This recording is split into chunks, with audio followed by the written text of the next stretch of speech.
The Tunnel by Ernesto Sabato. It should be sufficient to say that I'm Juan Pablo Castel, the painter who killed Maria Urbarne. I imagine that the trial is still in everyone's mind and that no further information about myself is necessary. Granted, it is true that the devil himself cannot predict what people will remember or why they remember it. I, for one, have never believed there is a such thing as a collective memory, which may be one way humans protect themselves. The phrase, the good old days, does not mean that bad things happened less frequently in the past. Only, fortunately, that people simply forget they happened.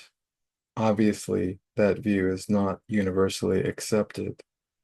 I, for example, would characterize myself as a person who prefers to remember the bad things. I might even argue for the past as the bad old days if it were not for the fact I consider the present as horrible as the past. I remember so many catastrophes, so many cynical and cruel faces, so many inhumane actions, that for me memory is a glaring light illuminating a sordid museum of shame. How often have I sat for hours in some dark corner of my studio, driven to despair by reading an account of some crime in the newspaper. Even so, it is not always in accounts of crimes that we find the most reprehensible acts of humankind. To a degree, criminals are the most decent and least offensive people among us. I do not make this statement because I myself killed another human being. It is my profound and honest conviction. Is a certain individual a menace to society? Then eliminate him and let that be an end to it. That is what I call a good deed. Think how much worse it would be for society if that person were allowed to continue distilling his poison. Think how pointless it would be to if instead of eliminating him, you attempted to forestall him by means of anonymous letters or slander or some other loathsome measure. As for myself, I frankly confess that I now regret not having used my time to better advantage when I was a free man. That is, for not having done away with 6 or 7 individuals I could name. It is a terrible world. That truism demands no demonstration. Nonetheless, I will offer a single example as proof.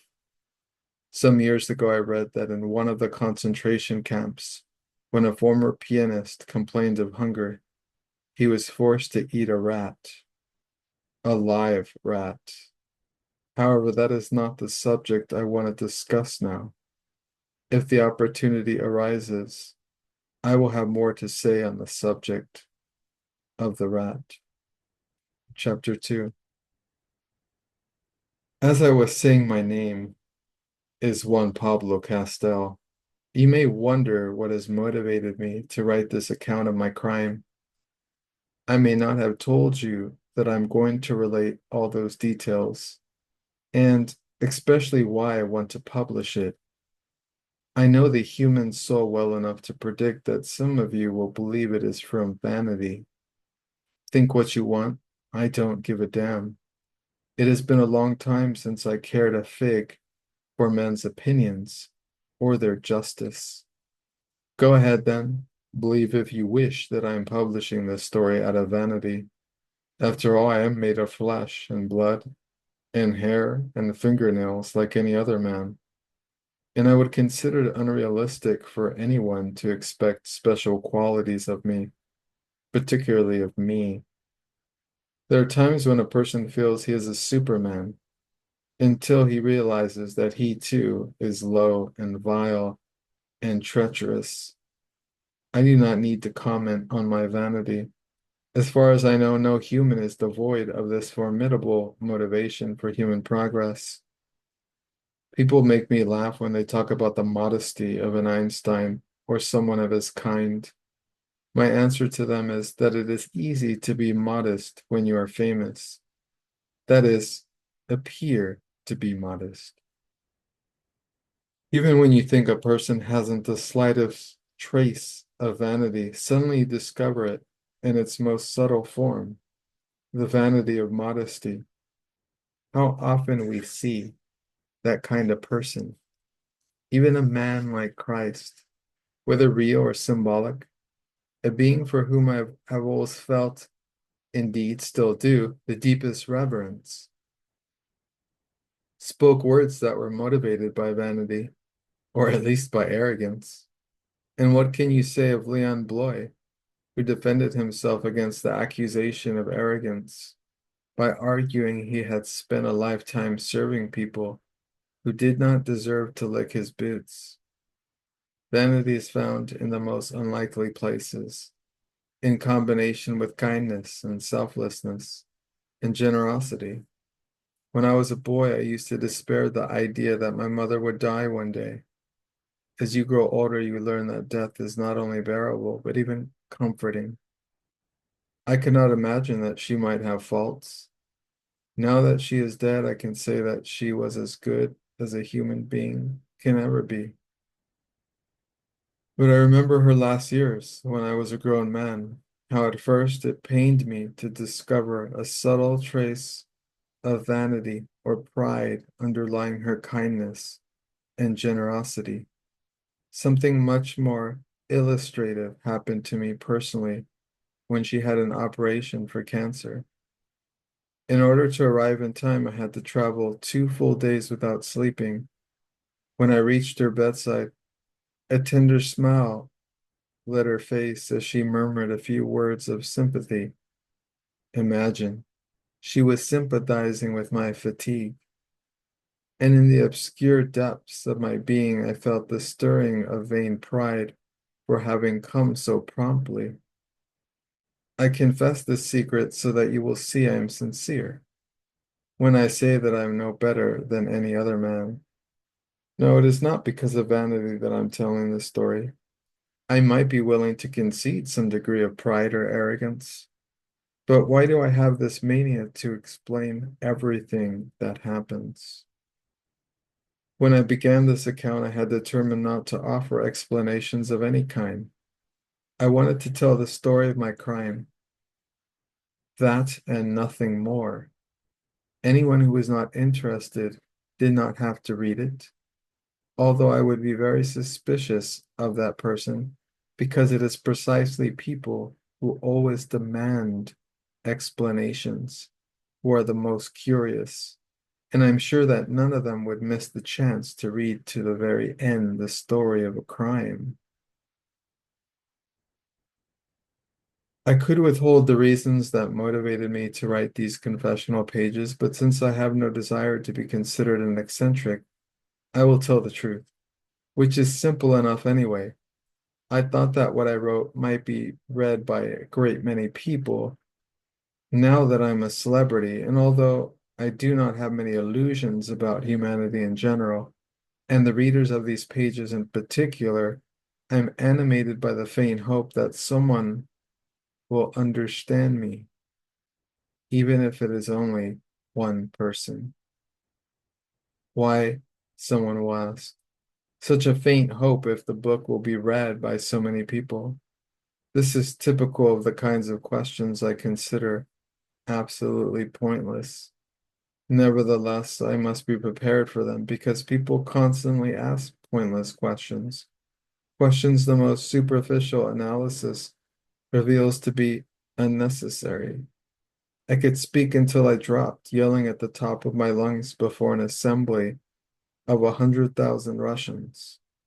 No one would understand me. Do you see what I'm saying? This was one person who could have understood me, but she was the very person that I killed. Chapter 3. Everyone knows that I killed Maria or Barney Hunter, but no one knows how I met her, exactly what our relationship was, or why I came to believe I had to kill her. I will try to recount all this objectively. I may have suffered great pain because of Maria, and I'm not stupid enough to claim that my behavior was exemplary. In the annual spring art show, I had exhibited a painting entitled Motherhood.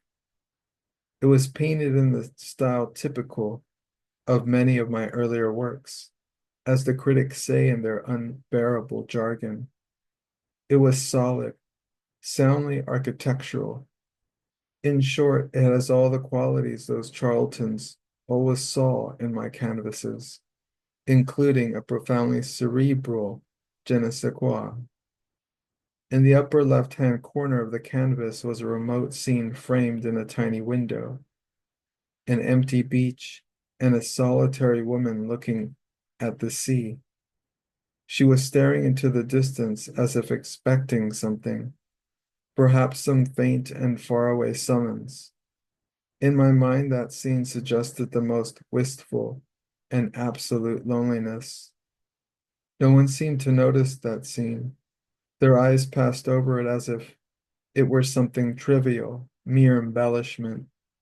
With the exception of a single person, no one seemed to comprehend that the scene was an essential component of the painting.